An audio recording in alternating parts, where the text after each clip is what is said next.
இந்த இல்லத்தில் இருக்கும் ஒவ்வொருவரையும் நிறைவாக ஆசீர்வதித்தல்லும் பிறக்க இருக்கும் புத்தாண்டு இவர்களுக்கு சிறப்பான நாளாக அமைந்திடும். எல்லா ஆசீர்வாதங்களையும் வளங்களையும் இவர்களுக்கு கொடுத்து இவர்களை மகிழ்ச்சியாலும் அன்பினாலும் சமாதானத்தினாலும் நிறைத்திட வேண்டும் என்றும் இங்கு குழுமியிருக்கும் இந்த அன்பின் குடும்பங்கள் அனைவரையும் நீ நிறைவாக ஆசீர்வதித்து அவர்கள் ஒவ்வொருவர் வீட்டிலும் என்ன தேவைகள் என்பதை நீ அறிந்து அவை அனைத்தையும் கொடுத்து இந்த பிறக்க இருக்கும் பாலன் இயேசுவின் அமைதி மகிழ்ச்சி என்றும் இங்கு நிலைத்திட வேண்டும் என்று எங்கள் ஆண்டவராகிய கிறிஸ்து வழியாக உம்மை மன்றாடுகின்றோம். ஆமென். Wish you a Merry Christmas. We wish you a Merry Christmas. We wish you a Merry Christmas. Happy New Year. Happy New Year. Happy New Year.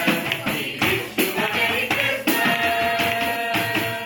Happy New Year. Happy இதே மாதிரி தட்டுறீங்களா ஒரு நிமிஷம்? நாங்கள் இப்படி ஒரு வீடியோ மட்டும் எடுத்துக்கிறோம். இப்போ இதே வச்சுட்டு நாங்கள் எடுத்துக்கிறோம். எப்படியே எல்லாரும் இல்லைங்க. Happy Christmas.